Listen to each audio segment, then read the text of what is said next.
Welcome to a meeting of your Planning Commission, the official local planning agency for the cities of Tampa, Temple Terrace, Plant City, and unincorporated Hillsborough County. The Planning Commission provides innovative leadership and long-range vision that contributes to the creation of a thriving, prosperous community that offers opportunity, fairness, and choice in how we live, move, learn, work, and play. For more information about the Planning Commission, please call 813-272-5940. Follow us on social media or visit our website at planhillsborough.org.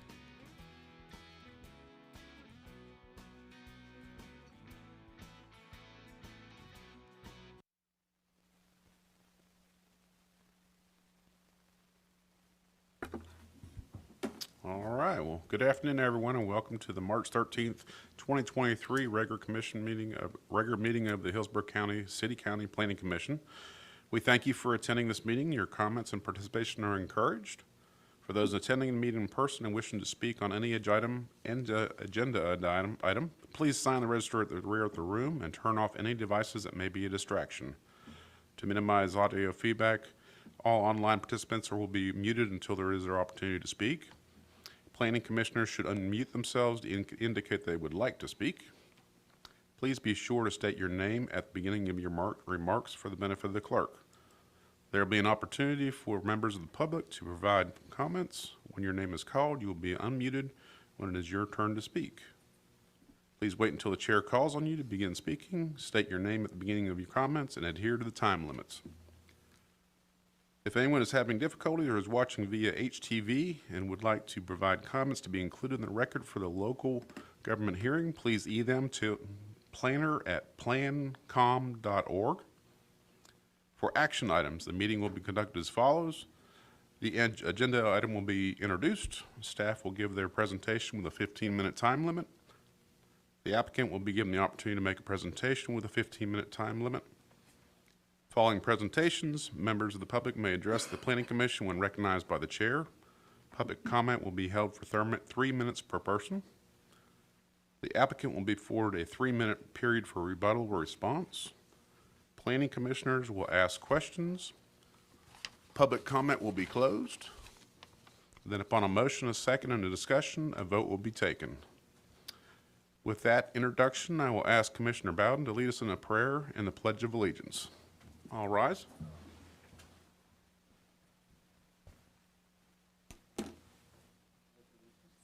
Flag of the United States of America, to the republic for which it stands, one nation, under God, indivisible, with liberty and justice for all. We bow our heads, please.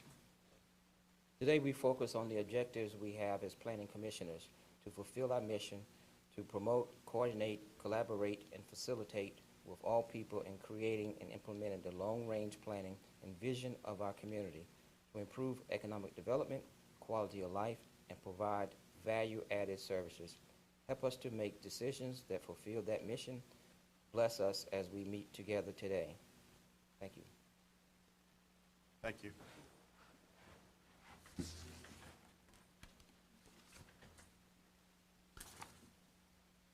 All right, the next item on the agenda will be the roll call.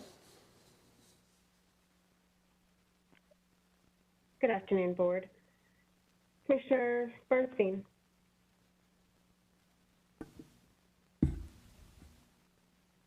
Good afternoon, Board. Commissioner Bernstein. He's absent. Thank you. Bowden. Present. Buzza. Here. Cardenas. He's absent. Thank you. Fernandez. Here. Handy. Here. Kress. Absent. Thank you. Lau. Here.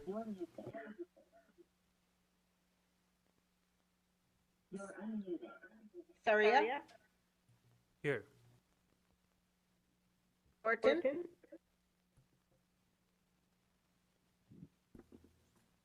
Rodriguez. Here. Chair Joseph. Absent. Thank you. You have a quorum. Thank you. All right, the next item on the agenda will be the, too many mics on. Would be the approval of the January 9th and February 13th regular meeting minutes. Does anyone have a chance to review those? And if so, do I have a motion? A motion to approve the minutes. I second a motion. I have a motion from Mr. Fernandez and a second by Commissioner Bowden. All those in favor? Aye. Aye. I forgot we have to do the roll call again, don't we? Sorry. That would be the Roberts Rules I of was Order. thinking you needed a promotion. That was so much more Exactly. efficient. Would you call for the vote, please? Okay, just checking the audio. Are you able to hear me? Can't hear what she's saying. Yes, we can hear you. It's a little low, but we can hear you. Okay, thank you. There's echo still. Is this Is better? this better? It is. There's still an echo. We're not sure why. Okay, how about now? That's better. Okay, how about now? Yeah. That's much better. Okay, great, thank you. Okay, for the minutes approval, Bowden, Yes. Buzza, Yes? Fernandez, Yes. Handy, Yes. Lauk, Yes. Zornitta. Yes. Thank you, motion carried 6-0. Thank you. You're welcome. All right, the next item on the agenda is the public input. Items not on the agenda. Do we have any public input? Nope. All right. Next item on the agenda would be adoption of the fiscal year 24 and 25 budget. By Executive Director Zornitta. Thank you. Good afternoon. Melissa Zornitta, Executive Director. This is the beginning of a 2-year budget cycle. The fiscal year for the county and for the Planning Commission is October 1st to September 30th. So we're looking at the FY24 and FY25 budgets that would start October 1st of this year. The county has requested our budget documents in a certain format, so we've provided the following items in your agenda packet. I should say that the county has requested a continuation level budget, which means that we're looking at basically the same operating, the same personnel budget, unless there's something that we in addition to that. So they specifically asked for what are called decision units for any increases to our continuation budget. And there are 4 of them that are proposed. We're required to provide a decision unit for any capital equipment, and that's anything that's over $5,000. So things like plotters, servers for the network are the typical types of things that rise to that dollar amount that we have in-house. So we are proposing $12,000 in FY24 and $13,000 in FY25 for replacement capital equipment. The second decision unit that we're proposing is an increase to the directors and operators liability insurance, and that is insurance for all of you all as volunteers, and to protect you all and represent you all, and if there were to be some sort of claim brought against you. It's been rare that we've had to take advantage of that since we started holding that policy, but the premium has continued to increase.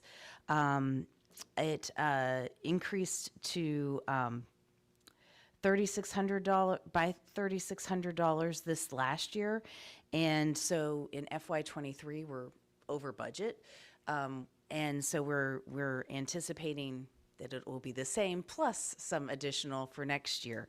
So what we're anticipating for FY '24 and '25 is $4,500 in addition to what's already budgeted in our operating budget for that line item. Our third decision unit is an increase in our temporary personnel budget. And this was something that we talked with the budget department about a way to address that. We have a number of long-term employees who will be retiring through the deferred retirement program. So they have to retire by a certain date under that state program. And we need to have the ability to have some succession planning with those employees. So, for example, Felicia, who's our financial manager and who helps me put all of this together, is retiring at the end of FY '24, and her job is very specialized. There's not a lot of redundancy in our organization for that, so we would like to have some additional personnel dollars to temporarily have somebody shadow her until she leaves. And then in FY '25, the same thing happens with our Planning Support Services Director and our Senior GIS Manager. So in FY '24, we're asking for $100,000 in temporary personnel dollars, and FY '25, $75,000 in that same line item. And that's because each of those in our planning support team, those IT professionals, we believe we can have a shorter overlap of time than we would need with our financial manager. Okay, then the last decision unit is to address online payment service charges. So this year we have been able to start taking online payments for applications like plan amendments, which is a fabulous customer service innovation that we've been able to take advantage of. However, the county has a policy that they do not pass on the credit card charges to the applicant. So we are absorbing those charges in our budget. And because this is something we just started, we don't have anything allocated in our budget for that. We are requesting $10,000 in each of the fiscal years for those. We'll have a better sense after this year the magnitude of the charges, but it is 3% of the 3% of the charge, and some of the plan amendment charges are like $8,000 for the county. So they're, you know, it's going to add up over time. So that's why we're requesting that those 4 decision units.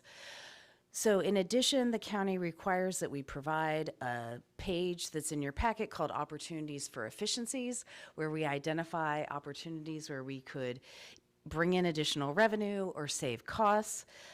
This year, we focus predominantly on the opportunities to save costs through retiring personnel.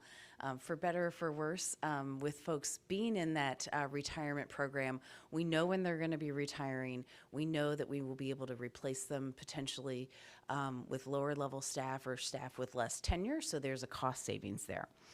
In addition, we identified the potential of increasing fees because we have initiated a study for the City of Tampa, Temple Terrace, and Plant Cities plan amendment fees. While the county increased their fees a couple of years ago to $8,000 on average for a plan amendment, the cities still remain at a fee of $1,000. And so we see that there's an opportunity perhaps to increase those fees and bring in some additional revenue. The last item that's in your packet is a historical spreadsheet of the line item of our operating and capital budgets. And then in the second to last column, it outlines what would be planned in FY '24. The county really looks predominantly at the bottom line of each of the different areas of the budget. So they look at the bottom line for personnel, the bottom line for operating, the bottom line for capital. So we have the opportunity at this point to make some changes to move dollars around within that operating budget for the next 2 years to better line up with where some of our expenses have been. For example, printing has been coming in lower, and some of the items like memberships and dues, because of the number of certified planners that we have on staff, have been higher. So that's just an example of some of the minor shifts within the operating budget that we're proposing. With that, I would be happy to answer any questions. Felicia's also here to help me with that, and the recommendation would be for your approval of the FY24 and 25 budget. Thank you. Commissioners, any questions? I had the opportunity to sit in with some of those discussions with Nigel and the staff, and very conservative on their budgeting process, so I have no qualms whatsoever with adopting. Anyone have any questions that we can address for the commissioners? All right. Seeing none, do I have a motion?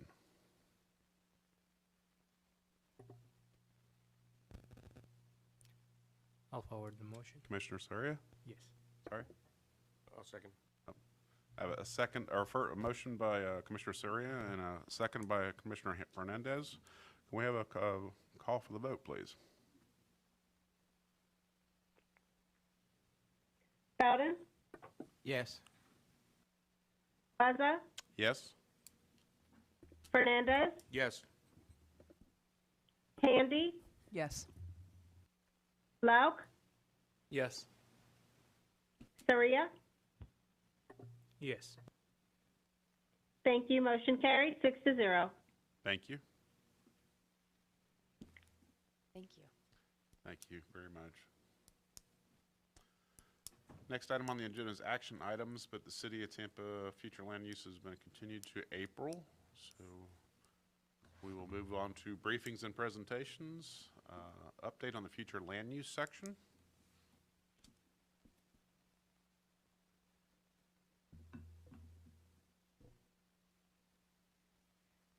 Good afternoon, Commissioners. Andrea Papandrew with Planning Commission staff. Myself and Katrina Corcoran are going to be presenting the future land use section update for unincorporated Hillsborough County Comprehensive Plan.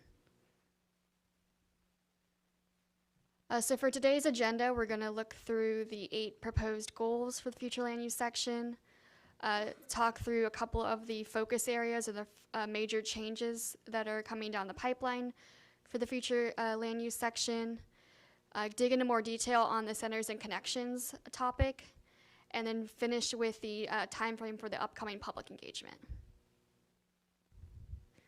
So currently in the future land use section, there's one adopted goal to cover 700 policies. Covering this many policies is pretty vague language. Staff's proposing 8 goals to better articulate the policy direction and help guide growth in unincorporated county. So the Planning Commission was given a handout with the actual goal wording at the last meeting. So I'm not going to go through the goals verbatim again, but I am going to touch on the topic areas under each goal. So for growth management, the first goal looks at concentrating growth in the urban service area and strategic expansion areas. Goal 2 looks at economic benefit, protection of natural resources, and maintaining viable agriculture. The third goal is under the community context heading. So looking at the local context for not only our land use decisions, but the cohesion between new development and existing communities and impacts to disadvantaged and underserved communities. So our development section is the largest section under the future land use update. We've got 3 goals for this section. The reason it's so large is we're also doing a reorganization of the future land use element. So right now, if you're a citizen or a developer coming in and you're looking at the 700 policies, and you're trying to find, for example, all of your mixed use policies where it's all over the entire document. So we're consolidating all the policies for mixed use into one section, all the residential development into one section, and all the non-residential into one section, hoping that it's a little bit more legible and easy to navigate. So we have all that under the development heading. So for the development goals, we're looking at opportunities for housing, jobs, and services, thriving and quality rural communities, increased business activity, and improving public health, safety, and welfare. And then our 7th goal looks at our balance between natural systems and the built environment. And the final goal is promoting employment and economic growth. So I don't have any draft finalized language for the Planning Commission today, but we did want to talk about some of the major changes coming down the pipeline that staff will be presenting in the future. So for the first focus area is timing of growth and expansion areas. So the update recognizes that we'll need to expand by 2045. We're not going to recommend areas of expansion in specific areas by July, but we are going to recommend what factors we should consider in the future when studying areas for future expansion. For the rural area, staff is examining the utility policies, the utility extension policies for the rural area. For our mixed-use density and intensity bonus, the update will look at modifying the mixed-use bonus based on experience staff has had with our consistency reviews. So currently during the rezoning process, staff has had difficulty in ensuring that new development timing mechanisms are being enforced. For the commercial locational criteria, it was not transmitted by the Board of County Commissioners, so it's being folded into this overall future land use section update. And then for centers and connections, I'm going to hand it over to Katrina Corcoran to go into that in more detail. Thank you, Andrea. Good afternoon. Katrina Corcoran, Planning Commission staff. I'm here to present on the Centers and Connections concept. So this is a policy approach to implement proposed Goal 4, which you can see here on the slide. The intent of it is to streamline the comprehensive plan amendment process. It's entirely incentive-based. It's also to provide choices. So much of the county that we're focusing on within the urban service area might be a suburban environment, but this policy approach would provide more of an urban context for residents that want it. So how will this work? These policies would encourage growth in areas where communities desire it by allowing density and intensity bonuses in specific centers and corridors. And I'll show you a map that will outline that in a few slides here, but I wanted to note that this is in line with adopted community plans and again within the urban service area. And the idea here is to expand housing opportunities that improve walkability and a sense of place and may have transit as an option. As we all know, Hart has a lot of fiscal issues going on right now, so we're planning on looking at transit. Currently there's transit there, but in the future it would just be an option. We also have the potential for this to be a transfer of development right or TDR receiving area as well. And again, some more map methodology here before I show you the actual map so you're very oriented to it when you see it. The connections are on roads that either have an adopted roadway context classification that supports more walkability, or they have future land use categories that already support the potential for higher density. You'll notice that the corridors within the coastal high hazard area are excluded. That is because we have the potential for density bonuses along these corridors, and we don't want to encourage the density in the coastal high hazard area. Next, we have the centers. So those include major intersections and areas that are identified in community plans for redevelopment or walkability. You'll notice when you see the map that some of those centers are colored differently. Some of them are smaller green circles. Those are either in the coastal high hazard area or they're in primarily lower density residential areas. So the focus there would not be on increased development, it would be on walk bike improvements. And with the exception of those green centers, there's the potential for intensity and density bonuses within the centers. And here is the map that I've been discussing. That's the Centers and Connections draft map. Again, the connections are those blue lines. The smaller green circles are the centers within the coastal high hazard area, or they're in primarily lower density residential areas. And again, the focus is bike and ped improvements in those areas. Finally, you'll notice the larger blue centers. Those are areas identified in the community plans or their major intersections. And the idea there is increased development via bonuses. And I know this is a little small and a little harder to see, so the next few slides will zoom in on certain areas. So here we have Northwest County and the USF area. So you can take a look at this a little bit closer. Again, you'll notice those smaller green circles, some of the lower residential areas, as well as the coastal high hazard area. You'll also notice overlapping areas with those nodes, for example, in the USF area, where there's more of a focus. Here we have Palm River and Brandon. Again, you'll notice those overlapping blue areas where there's a lot of potential for centers that would have that increased development via the bonuses. You'll also notice a few of the centers that are within the coastal high hazard area. Finally, we have South County. You'll notice that this looks a bit different than the other slides that I showed. We think that is for a couple of reasons. One being the community plans in these areas are a bit older. Number two, a lot of the residential development is already concentrated within the coastal high hazard area, so you'll notice that with the several of the green circles on the side. We are planning on doing targeted outreach to get feedback on where these centers and connections should be throughout the entire map, but especially in South County. I have a few slides here to just show you what this could look like as we move forward with this policy approach. For this example, in Town and Country, you can see Waters Avenue, the base density of R6, and then possible future conditions at 10 dwelling units per acre. So again, having that bike ped infrastructure, homes are still single family, but closer together. What could this look like in the USF area? So existing conditions along Fletcher Avenue, have R20, a lot more units there. Possible future conditions with that slight bump up to 32 dwelling units per acre or 35 dwelling units per acre. Finally, what could this look like in Palm River? Here we have 78th Street, base density of R9, and then bumping that up slightly to 14 dwelling units per acre or 15 dwelling units per acre with the duplex townhome style homes. And with that, I will pass it back over to Andrea. So we're going to end this presentation with a time frame of our upcoming community engagement for the future land use section update. So we've got multiple options for the public to participate. We are working on an online Metro Request survey that will launch by the end of this month. That survey will run for about 6 weeks, and then staff will be back before the Planning Commission to discuss the results. We're also doing 4 virtual workshops and 3 in-person workshops. That first virtual workshop is on April 25th, and I do have the QR code for anyone who would like to register during this meeting. We will be advertising that in our upcoming newsletter, social media, and other platforms.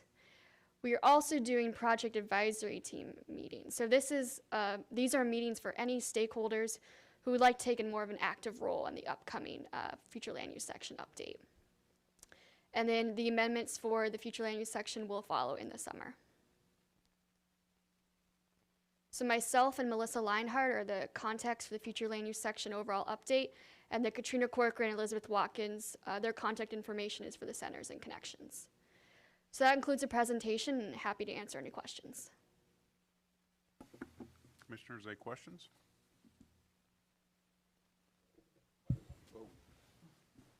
Oh, no, I have a question.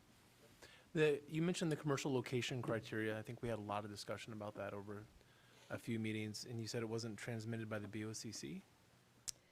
Yes, the board decided not to transmit it. I believe it was the January 26th public hearing. The direction we got was to fold it into the overall future land use element update. So it wasn't necessarily a rejection of their criteria or the content, rather. It was, we would like to fold it into this? I haven't seen an update on that. Yeah, I actually gave a verbal update at the last meeting, which you unfortunately weren't at. So I think there were a couple components of it that they were uncomfortable with, and we were pretty clear about that in terms of design standards. Remind me what else, Melissa? I'm not sure. I think it was mainly focused on the site and building design criteria that we had, and then some of the waivers, maybe expanding those. So we will be looking at some modifications before we do fold it into the future land use update, just based on the feedback we received from the board in January. Interesting. We referenced as one of the goals timing of growth and expansion. So what are some of the criterias? What's some of the criteria that we would look at as a staff and a body to judge growth and expansion when we see potential developments come in? So that's a work in progress. We are doing research right now, and We are going to come up with some proposed policy language that will help facilitate the expansion areas. But again, we won't be naming where those areas would be necessarily because we don't need it now, but we recognize that we need it in the future. So we'll be crafting policy language that will enable it, and that will be forthcoming. We'll bring that to an upcoming workshop back to the planning commissioners. Great. All right, thank you. You're welcome. One thing I would add that I think has been a theme that we've heard from both the Board of County Commissioners and some of the staff has been the need to look at how infrastructure is planned concurrently with that any future growth in a new area. So for example, we had a good discussion with the water department about where they have lines existing outside the urban service area, and they were like, you can't, kind of had some concern about opening it up too much and us them not being able to plan well for where they're going to need facilities and what size the lines are going to be. So one example that we might look to is Plant City did do the Northeast Master Plan. That was done more than 15 years ago, but it has been a good blueprint for what the city has needed to plan for in terms of infrastructure, and then what types of land uses they wanted to have and where within that area. So that might be one example that we have locally, but our team is looking at statewide. What are some examples of how other communities are handling this? I think it's critical as we move forward that we hone in on that commercial location criteria. I think we had a lot of robust debate on it over 2 or 3 meetings here, ultimately passed it and moved it forward. So as we tinker with it, modify it, when we bring back updates, I would ask that y'all highlight that area specifically so we can understand what we're doing from a future development standpoint. We can certainly do that. All right, thank you. Commissioner Handy? Yeah, I just wanted to clarify, so by expansion areas, we are talking about outside the existing urban service area. Yes, we were talking about outside the urban service area boundary. And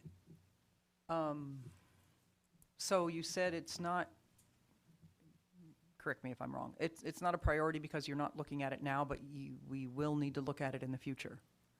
Well, we aren't coming back in July with here's where we should expand to, because we want to make sure we do our due diligence in what factors to consider when studying future areas. But we recognize by 2045, the way the county is growing, that we might have to expand the boundary, and we want to be prepared for it if that decision is made.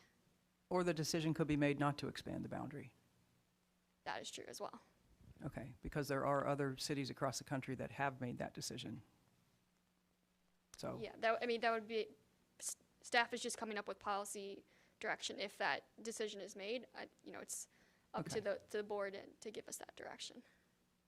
Okay, all right, thanks. This would basically be like the step 1 in the process for it to potentially happen in the future.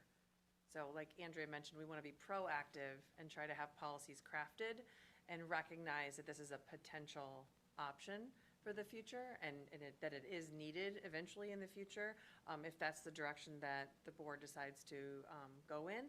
But we want to make sure that our plan right now, it doesn't speak to that. So we just recognize that being kind of something that's missing right now, that we want to study and have formally in the plan.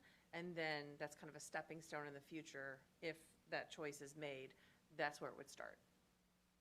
So will part of that study also be identifying the number of infill areas that are still available and open for development? We have already studied that. I believe we have 25,000 acres. Is that the right number? I don't want to quote the number off That number the is top of my head. sticking in my head. I don't know if that's the right one or not. I probably shouldn't have said anything. But that considers redevelopment and infill and vacant properties today. But not all of those acres are technically all developable. I think that everyone knows the stuff that's left that we have in unincorporated Hillsborough County, a lot of the times they have some sort of constraint, right? They might have like access issues, or they have environmental constraints because they're in the coastal high hazard, or they have extensive wetland systems. So I think that it's recognizing that we do have land left and we can utilize that to some extent, but that's not going to get us to what our population projections are, where they're headed. Okay, because those examples that you had from some of those communities where it was existing and proposed, it would seem that that opens up a whole lot more infill if you go Yes. down, yeah. And that's why we wanted to have the conversation together, to kind of give that holistic picture. We're not just saying, okay, we're going to handle it in one way or another. We're saying this is kind of a multi-tiered approach, that we want to maximize inside the urban service area and then have the foundation laid. So if and when there are strategic expansion areas, that we have that in the plan and we can avail ourselves to those policies and look at that direction, but also things like the centers and connections, and the other bonuses. We have other infill bonuses and things in the plan today that we'll be retaining. So kind of adding to our toolbox so we have some options in the future. Okay. I get uncomfortable when I hear statements like, well, growth is coming, so we have to plan for it. No, why? No, we don't. We have to make the decision, do we want to look like Brandon? Do we want to look like Pinellas County? And I think that needs to be the question first and foremost before we say, growth is coming, we got to accommodate it.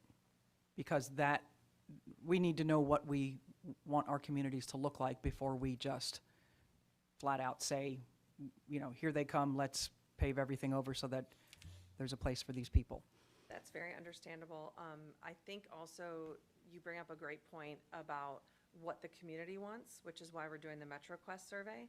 Our questions are focusing on, there's a section on centers and connections, but there also will be a section on inside the urban service area growth and then outward growth. So there's several subject matters and topics, and you prioritize them based on what you see as your vision for the future. So we'll be coming back to you with a lot of information once we disseminate that survey and we get that information from the public and you all, of course. We encourage everyone to take the survey. Anyone who lives, works, and plays in unincorporated Hillsborough County will be welcome to take the survey. Okay, thank you. You're welcome. If I could just add to what Melissa said, a fundamental tenet of the comprehensive plan for the county right now is that we have a choice. We have urban, suburban, and rural choices in Hillsborough County. And from what we heard from the board at the workshop on February 8th, I don't see anything changing about wanting to retain those choices. I think the question is, how can we maximize what's in the urban service area?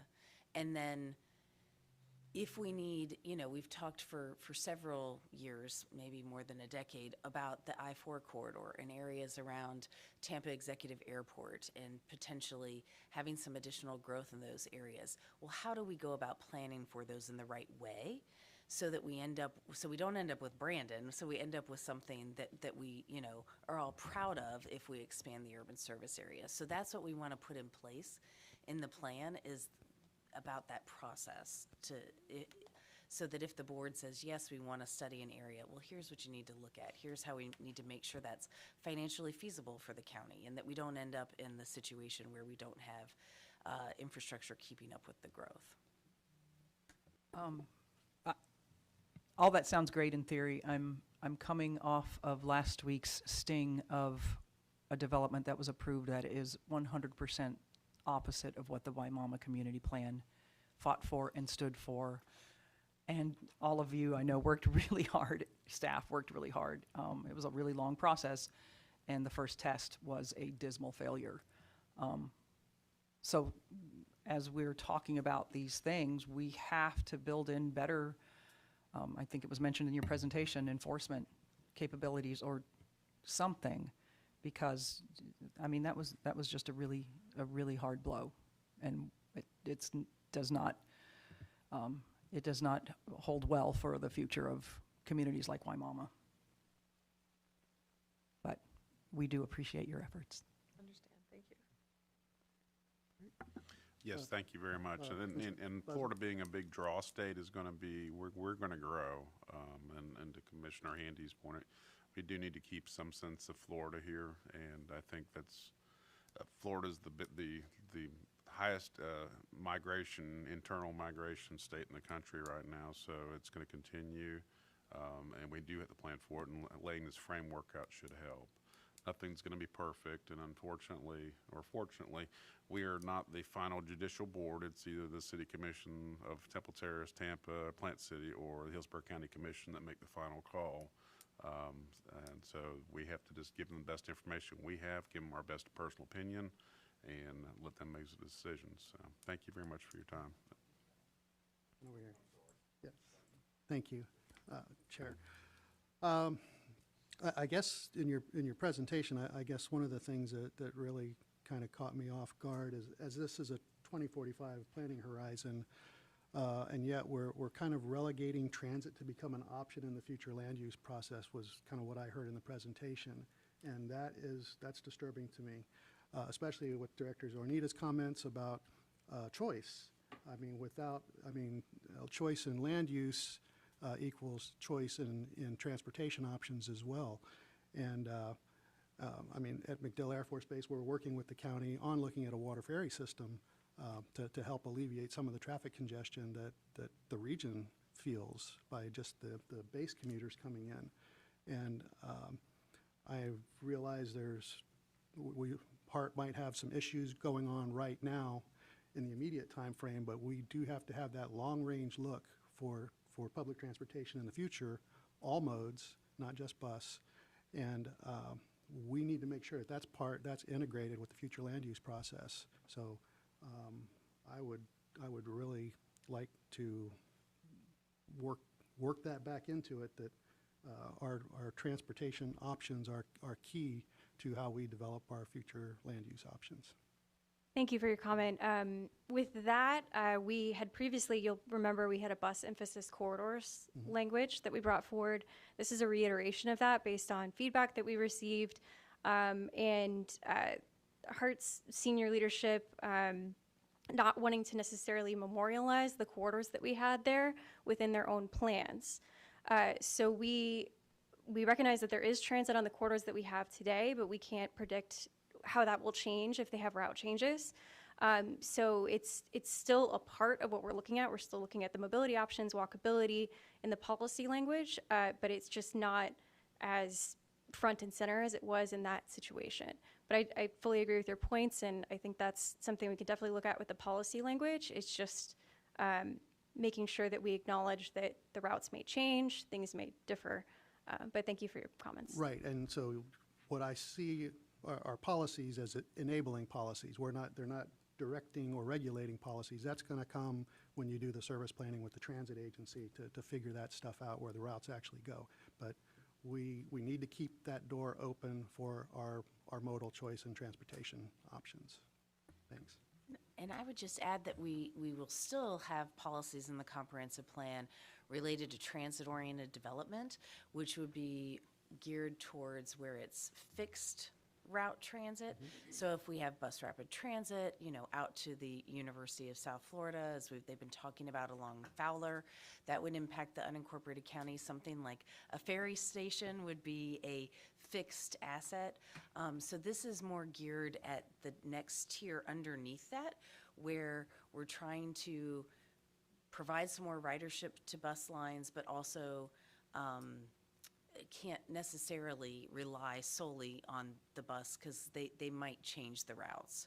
So as Katrina said, the Hart wasn't comfortable with committing to that these routes would be able to be run to 2045, and that's understandable given the situation that they're in. So that's why we are building in some greater flexibility to that. But there absolutely will still be policies related to transit-oriented development for those, because we still believe that by 2045 we'll have some fixed transit options, whether it's ferry or bus rapid transit, rail, something's going to be here. Sure. Yeah. Very good. Thank you. Excellent work by the staff.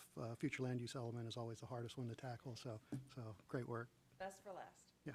And Commissioner, I did also want to mention, as you'll recall, we brought forward the mobility section previously, so we do have a lot of coordination policies with Hart within the mobility section. Sure. Unincorporated Hillsborough County. I'm just concerned that the timing, we did the mobility section at a certain period of time, and ideas or policies at the county might have changed by the time we get the future land use, so we want to make sure that integration continues. Thanks. Any more questions from the commissioners? All right, ladies, thank you.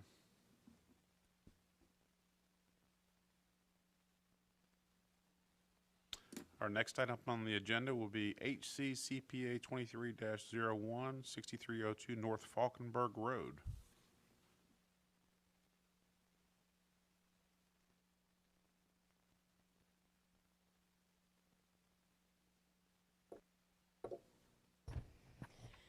Good afternoon, Karla Llanos with Planning Commission staff. Before you is HCCPA 23-01. It's located at 6302 North Falkenburg Road.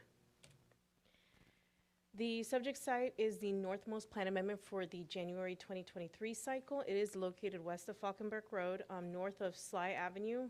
It's south of Twin Star, and it's in the Eureka Springs community. Once we get into the area, you'll be able to see that it's also nearby the Tampa Executive Airport as well. Now, the subject site is within the rural service area, or the rural area, and it is within the limits of the Eastlake Orient community, but I've been working on that. The property is in an area that's predominantly surrounded by single-family and agricultural uses. To the north, you have single-family use.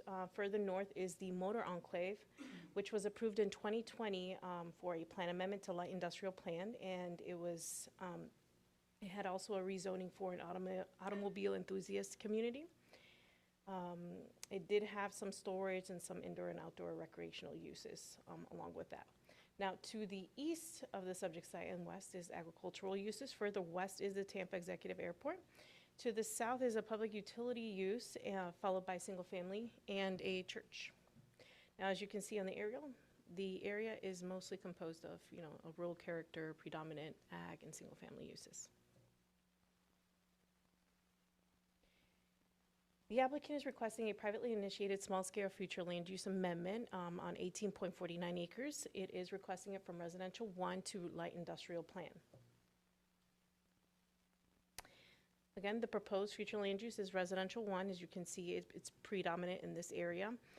Again, to the north, you do have the light industrial planned, and the Tampa Executive Airport, as you can see on that map, is all in that blue. You have a slight area down to the south of the airport, which is natural preservation.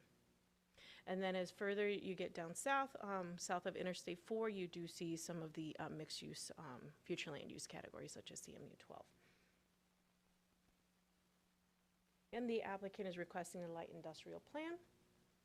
This will introduce several different types of uses that is not readily available in the residential one, such as light industrial, manufacturing, processing type of uses.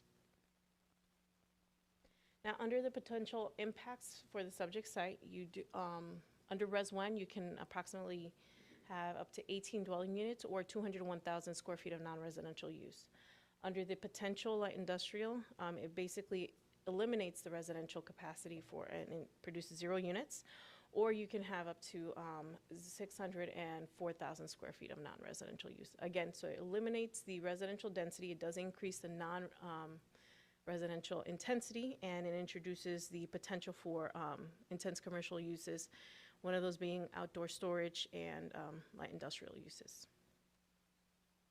All right, and that concludes the presentation, and I will be glad to answer any questions. Any questions from the commissioners?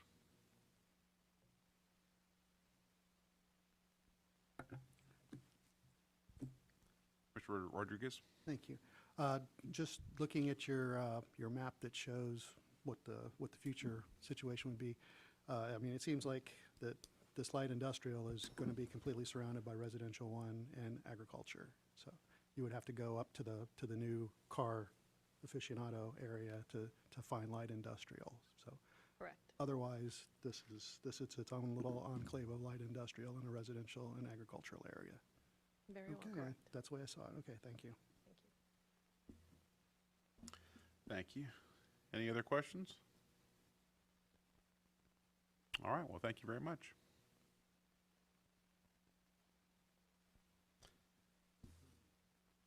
All right, the next item on our agenda will be HC CPA 23-02, local function classification map. Good afternoon, Katrina Corcoran, Planning Commission staff. I'm here today to present Text Amendment 2302. Again, this is the local functional classification map. So some background, while this is a text amendment, no policies are proposed to be updated as a part of this amendment. It's centered around adopting a currently unadopted map, which is Map 7, the local functional classification map. The mobility section has both adopted and non-adopted maps, and with functional classification, that's used as a key factor for highway design, pavement design, and land development regulation. It includes principal arterials, so classifications such as principal arterials, which would be interstates, which handle through traffic, have a statewide interest. They have high volumes and limited access. Also has arterials, which have higher capacity, but they're just below that principal arterial, and they deliver traffic to the interstates. Also have collectors, so those have the low to moderate capacity roads, which move traffic from locals to arterials and have more access. And finally, we have locals, which have lower volumes but higher access. So that's what we're dealing with the functional classification map. It's a very important topic. You'll notice the graphic on the right here has 2008. That was when this map was previously last updated. Hillsborough County's Community and Infrastructure Planning Department worked with various stakeholders to update this map, and that's why we're here today. So the proposed change for this is to update or to adopt the local functional classification map that has been updated due to this recent update and the regulatory use of the map. The map update reflects the county's growth in the last decade, including new corridors and widenings. And with that, it's a very brief presentation. I'm happy to answer any questions you may have. I believe John Patrick from Community Infrastructure Planning is on the line, as well as the consultant that did the actual update, so the methodology and analysis that was included in your packet. Thank you. Any questions from our commissioners? Commissioner Fernandez? Go ahead. Commissioner, okay. I'm referring to the PDF packet. I'm hoping this is a draft, and I apologize. I got a few problems. Small problems, suggestions on the mapping. Again, this is to the PDF that was provided to us.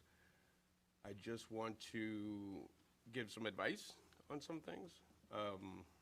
Commissioner, this is for the updated map, correct? Yeah, is this item 5C? Hold on. Yeah. The functional class report. There's just a few things, and I don't know if you have the PDF up there to show everybody what I'm talking about. So the map that's proposed to be adopted should be page 3 of the PDF?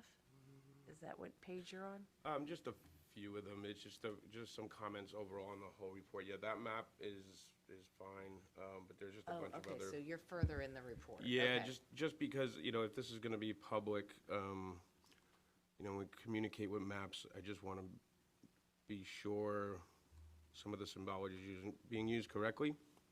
And so I'm going to go down to starting with sorry, I'll get there.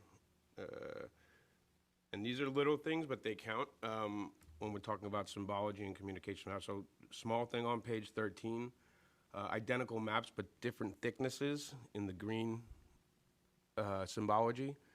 It's the same exact topic. It just can lead to some confusion. The maps, and this is my opinion, the maps on page 23 through 25 might not be necessary. They are also confusing. They're not labeled with anything. I get the point of listing out the different corridors there. And then I'm a little confused on all these graphs that are graphed by feature ID, which doesn't really make any sense. Do you know what page that was? That's page 26. Okay, thank you. 27, 28. Feature ID is just a database number, so I'm not sure why that's graphed. Mm-hmm. So that, and then I had questions, the language, maybe the word link in this, is that referring to where roads intersect? I will defer to JP if he's online. Is he virtual? He's not online? Yeah, it refers to the, Commissioner, it refers to the link, the roadway, yes. Yeah, okay. I just was not clear on that one there. And then finally, there's a map on page 31. I think this is finally with the urban service area being just a unfilled polygon. It's a very confusing map. If you look closely, the urban service area disappears underneath a bunch of roads, leading to just a bunch of squiggly purple lines all over the map that doesn't make any sense. And I understand if these are drafts. It's just if you know me, these things caught my eye real quick. So that's all. I know. In the final map, again, this is me just being a cartographer and something driving me crazy, but the scale bar text is huge, and the numbers are running into each other. You got 1.25, 2.5 crashing into each other on the scale bar there. And that text is larger than the map legend text. Sorry, I lied about finally. I appreciate that you guys also have to make these into posters, but for these report maps, a lot of the road text labels just end up muddying up the map. Perhaps just leave that for the poster size maps, because some areas are just illegible when looking at them. So that's all. Thank you.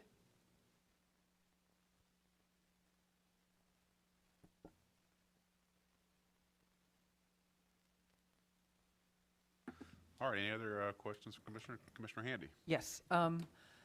So are these maps, do they reflect the classifications that the DOT uses? Like the E and the F and whether the road is failing or not? This is local, like classifying what it is, whether it's an arterial collector, not referring to the level of service. Oh, it doesn't refer to the level of service. I think that is Okay. a factor that's considered sometimes within the methodology, but it's not, that's a separate item. Level of service. We do have level of service maps within, I believe it's within the CIE. We had some unadopted level of service maps, but this would be adopted and it's functional class. Okay. Okay, got it. So these are really just for informational purposes. It's not like it's not really decision-making when it comes to like a comp plan amendment, for example. It is used for regulatory purposes, so if it's adopted, then we can say this is an arterial and it's adopted as such. If it's non-adopted, then there's more wiggle room for someone. And Melissa, you look like you want to add in there. Yeah, I was just going to say there are times when our policies direct, for example, higher density development along arterial roadways. And this will now tell us which are the arterial roadways. And it might limit, for example, on the commercial locational criteria, there were proposed to potentially be some limits if you were not on a collector or arterial. You know, you might be looked at differently because it's a local road then. So that's how we utilize it from a land use standpoint. There also are transportation ways where they, means in which they utilize it, maybe for access management or other safety areas where they look at the type of road then determines different aspects and how they regulate things. So it's really about how it's functioning within the community, how much traffic it's carrying, the width of the road, the number of lanes, things like that. It has different characteristics, and probably JP or the John Patrick or the consultant can much better describe this than I can. So. Okay. No, that clarifies it for me. It really was level of service that I was wondering whether or not that fit in here anywhere. So, thank you. Thank you. All right, Commissioners, any other questions? All right, thank you for your time. The next item on the agenda will be HCCPA 23-03, 1015 Sumner Road.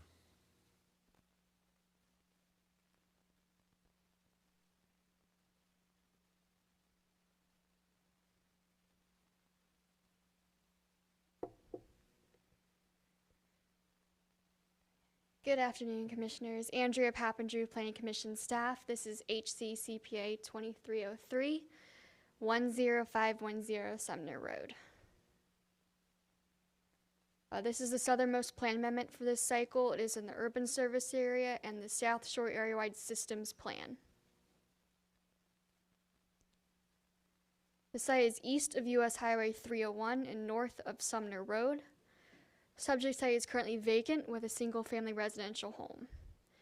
To the east and south are single-family residential uses. In addition to the south is a church, vacant land, and a mobile home park. To the north is single-family residential, vacant, and agricultural land. And to the west, across 301, is ELAP land, the Bullfrog Creek Scrub. And then also adjacent to the site in the northwestern corner is Tico property. This is a privately initiated small-scale map amendment, size approximately 10.13 acres. The request is to go from residential 4 to residential 9 future land use category. So the adopted future land use category for the site is residential 4. Residential 4 surrounds the site on the north, east, and south. To the west, across 301, is natural preservation. Further northwest of the site is suburban mixed-use 6 and public quasi-public. The proposal is to go to the residential 9 future land use category. Moving from residential 4 to residential 9 would increase density to 91 units. It would also increase intensity on site to approximately 220,631 square feet. There may be a 175,000 square foot cap for the property if it comes in as one unified plan development that is based on the future land use category of residential 9. And if approved, urban scale commercial uses would be permitted on site. So that concludes the presentation. I'm available for any questions. Thank you. Commissioners, any questions? Seeing none, thank you. All right, the next item on the agenda will be HCCPA 23-04, 11924 East Dr. Martin Luther King Boulevard.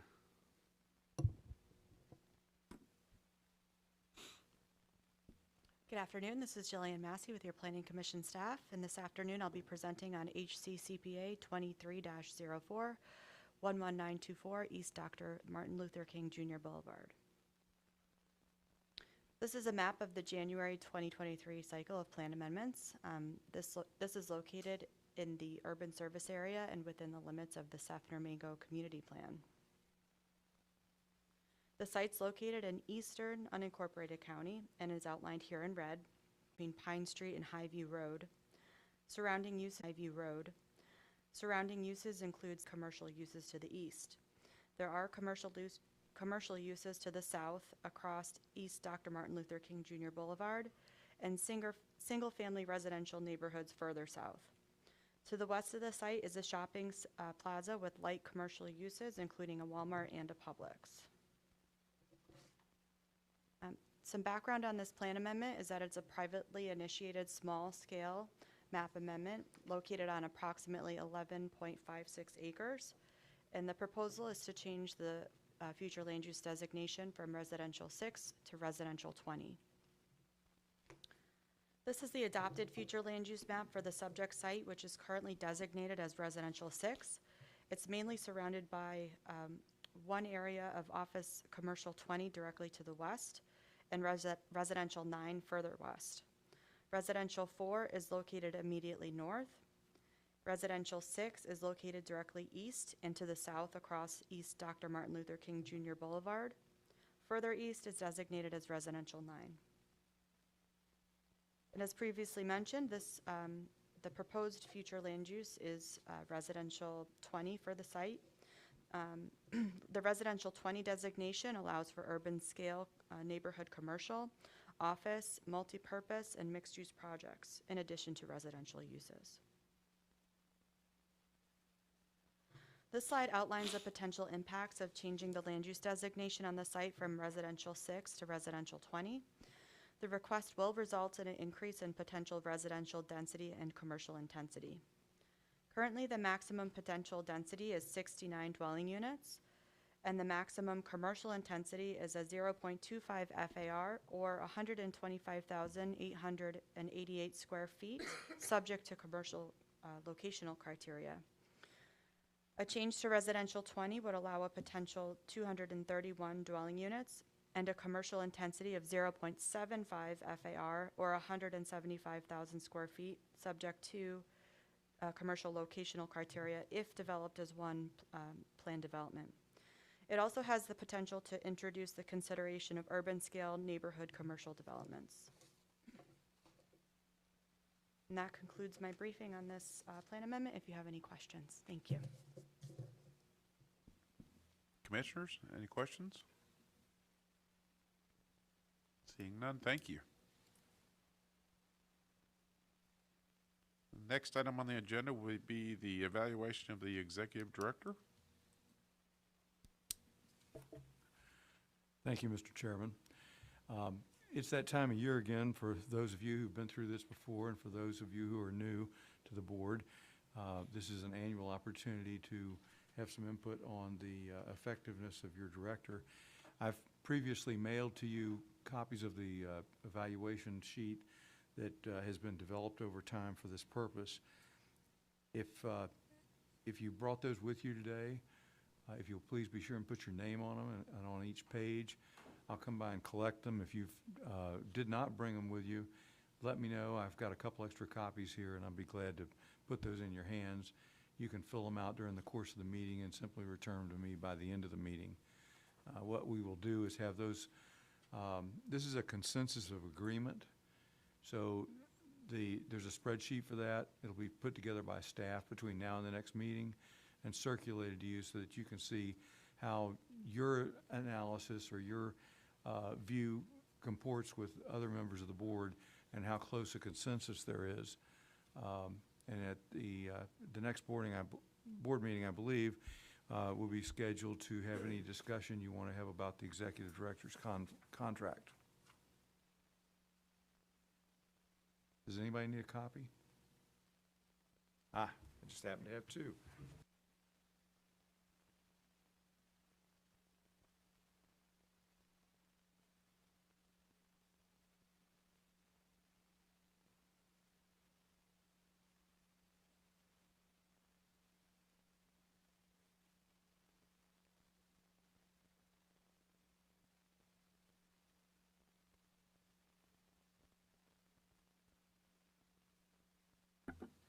Thank you, Mr. Robin. All righty. The next item on the agenda will be our executive director's report. Mrs. Zornitta.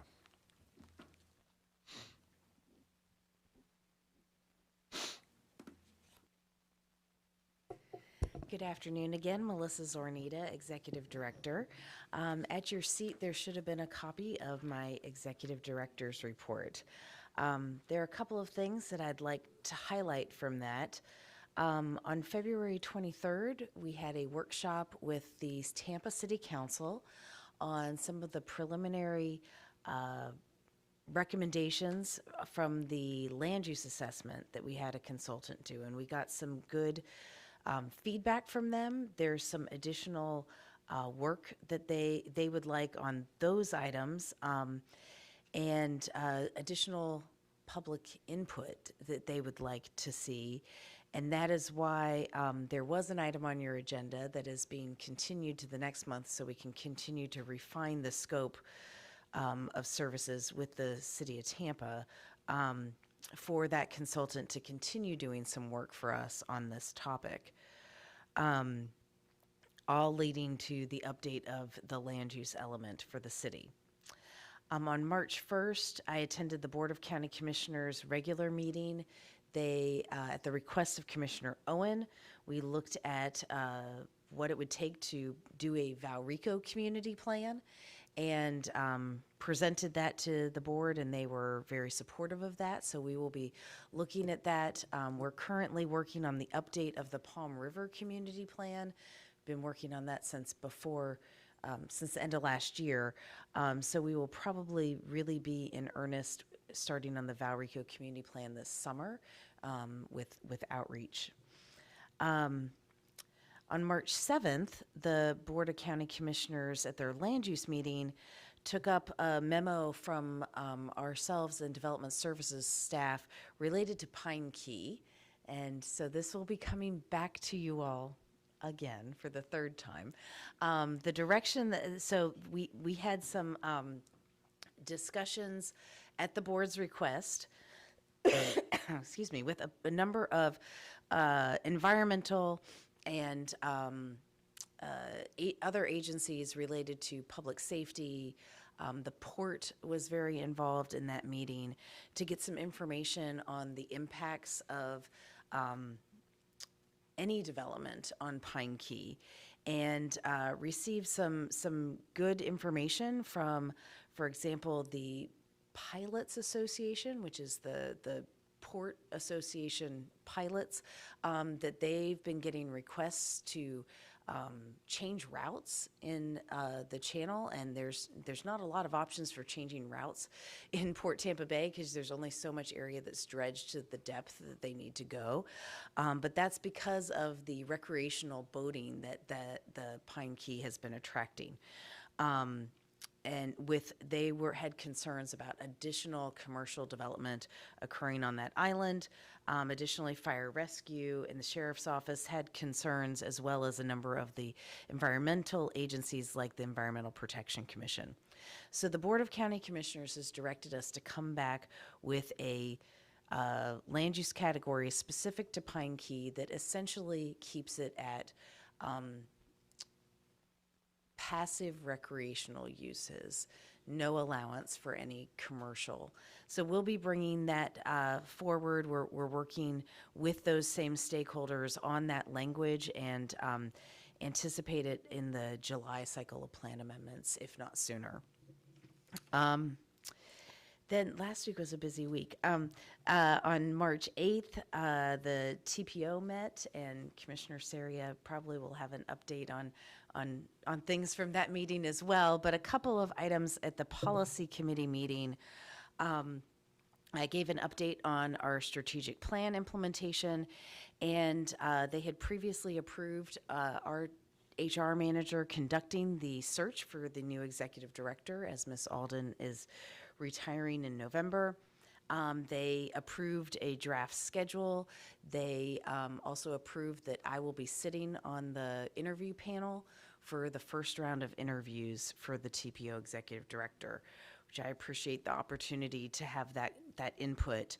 At the regular meeting, there was a robust discussion about some of the potential for regional MPO for Tampa, for Hillsborough, Pinellas, and Pasco counties. And the TPO board, the takeaway that I took was that they want to be a part of those conversations. They want to be at the table. And that's something that we're continuing to monitor, as it would have impacts on our organization. However, I think it's important. One of the concerns that I heard at the TPO meeting was that, you know, a lot of the good planning work that the staff here does on behalf of the TPO board needs to continue happening. And I think it's important that we reassure folks that as the long-range planning agency for all 4 local governments here, we will continue to do long-range transportation planning. And that scale of planning that needs to be done, whether it's looking at safety around schools or long-term, you know, a trail alignment for Plant City, we can continue to do those functions regardless of how the ultimately a regional MPO ends up configured. If that does come to pass, there's a lot of what ifs in all of what is being contemplated right now. But folks are anticipating that there will be something perhaps introduced in this legislative session to have that happen.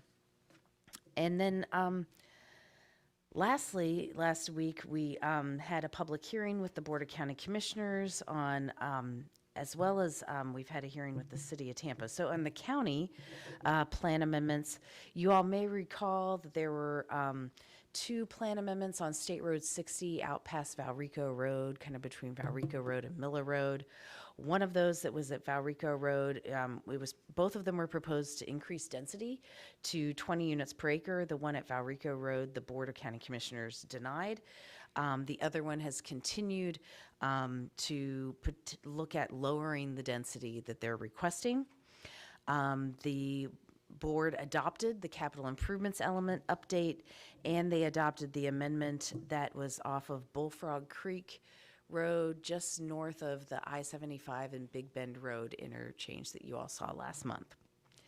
With relationship to the city, the city has adopted their One Water update. Oh, you want, yeah, jump in. Sorry to No, interrupt. that's good. Could you jog my memory really quick? How did we vote on those two items? I'm always curious to see how the BOCC and the other governing So bodies. I think it was a split vote on thought each so. of them. Right. But I'm more remembering Bullfrog Creek was it was last month. I believe it was, you all found it consistent, but there were a few in dissent.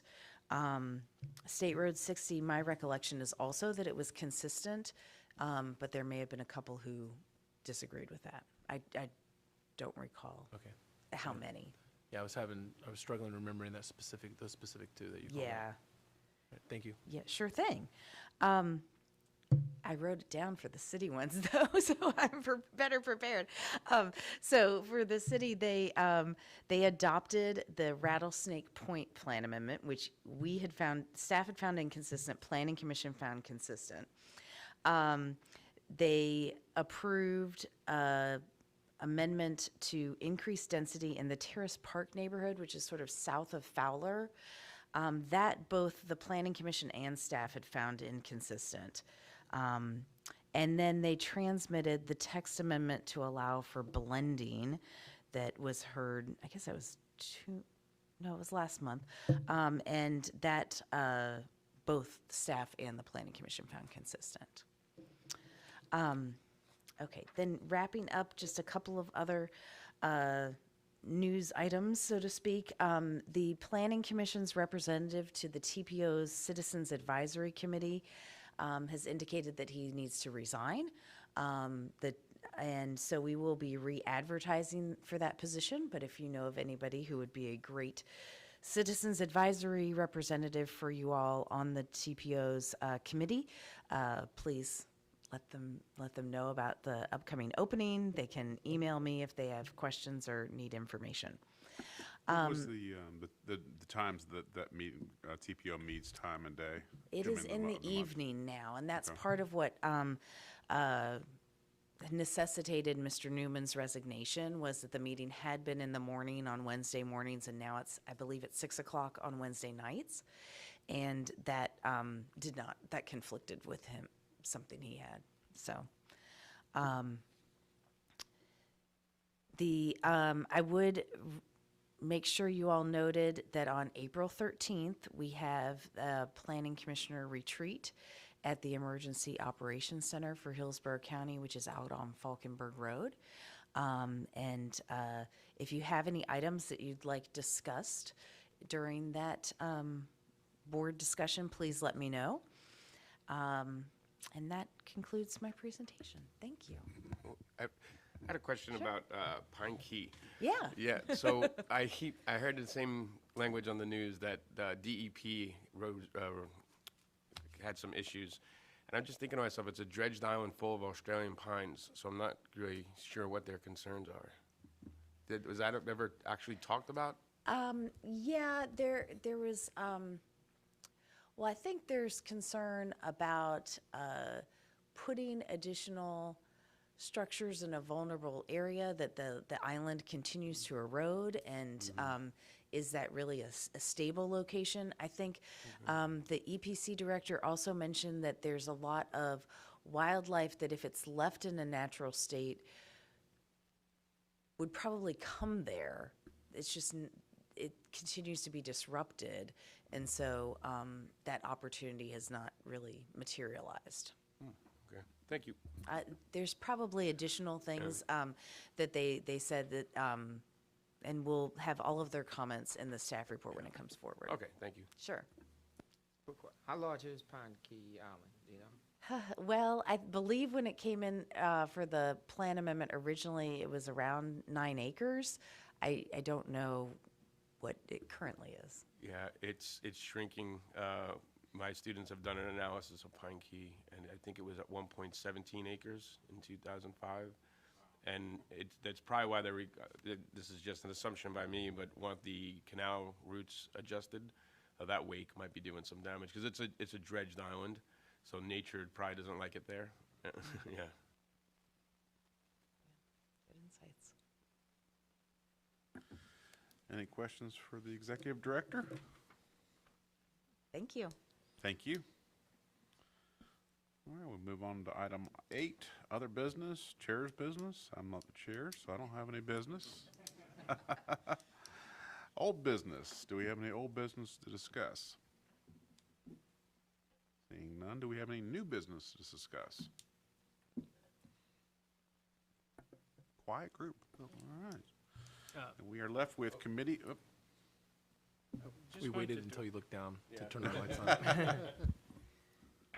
I'm not sure if we missed this action item, City of Tampa Future Land Use Assessment signing of PSG contract. That item's been continued to the April meeting so that we had some more time to work on the contract. Okay. Yeah. All right. Thank you. He said it very quickly. Yep. All right. Very good. That leaves us with the committee reports. Commissioner Buzza? Yes. I have potential new business. Okay, great. Maybe not potential new business for today, but for our retreat, I wanted to give my fellow commissioners a heads up. I asked Ms. Zornitta to put on our agenda for discussion developers' in-person attendance and whether or not we should explore mandating that from our applicants when they come in. So I think it's valuable to discuss. Either way, we're long past COVID at this point. Our original bylaws don't contemplate in-person versus remote because remote didn't exist at the time. And I think it's probably within our prerogative to explore whether or not we want to insist that the applicants come in person to present. So just something for discussion, something to put in the back of your mind for next month to think through. That's a very good point. I think that'd be well worth the discussion. Anything else on the new business? And we'll go to committee reports. Do we have any committee reports? Tony? All right. The City of Tampa Affordable Housing Advisory Committee met on the 15th of February. Committee received an update from on the activities of the Housing and Community Development Division of the city. And new business, we've also talked about the status of the Phase 2 and Phase 3 infill developments, where they're at, and as well several of the multifamily developments which are coming to fruition, one of which is called the Adderley by Blue Sky Developments. That's 128 units in the Hillsborough and Nebraska area that they're going to have a ribbon cutting on the 15th. And also the committee is looking to fill 3 of the vacancies that we've had for quite some time, so I wanted to use this advocacy time here the committee's looking for someone to represent low-income persons, a representative of an employer in the city of Tampa, and also an essential services personnel or worker. So those are 3 positions that we've had unfilled for quite some time, and we're really trying to reach out to the public and get those filled. Also had a presentation on tiny homes by J.C. Hutchison, our City of Tampa building official, really talking about the different types, the modular or off-site built versus on-site built types of community homes, and really what some of the constraints are in the code that the city is not allowing tiny homes being built within the city, and what some of those, some of the things that need to be approved to adopt portions of the Florida Building Code into the Tampa City Code, which would help facilitate tiny homes in Tampa. So that was a really good discussion by Mr. Hutchison. And we are not having our next meeting on 15 March, so our next scheduled meeting will be on 19 April. Concludes my report. Thanks. Thank you, Commissioner Rodriguez. Any other committee reports? Commissioner Sarah? Yeah, I would like to add about the TPO meeting that attended on March 9th. As Ms. Melissa mentioned, the regional MPO coming together was one of the highlights of the discussion, where it is going to happen. However, there was concerns about how to protect the planning work at the smaller level. So that was something the TPO will consider, will be discussing about how to add that in once the regional MPO legislative is found out. And one of the highlights or important thing I would like to add was approved was the $5 million funding to improve the hard bus stops across the county to make it more ADA compliant and much safer. So those were the two highlights of the last meeting from the TPO. Thank you. Thank you, Commissioner Soria. Any other reports? All right, then we are adjourned until 5:30, and we'll see you in less than an hour. Thank you, everybody.